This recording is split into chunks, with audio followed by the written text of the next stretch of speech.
I am the Department Coordinator for First Year Experience. This program I find it to be extremely important because what it does is it helps students acclimate to college. How do you work the system? Where do you register? What does financial aid mean?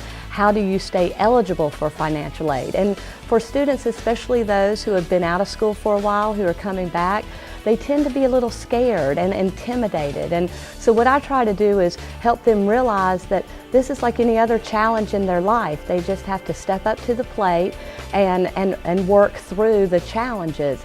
And First Year Experience is set up to help them with those challenges so that they'll be successful. Studies have shown that if you're not successful in your first year, it's really hard to go on and get a college degree. And so if we can, here at GMC, if we can help you be successful those first year, then we really feel comfortable that you're going to achieve your dream of a college education. GMC Valdosta, the future you want begins here.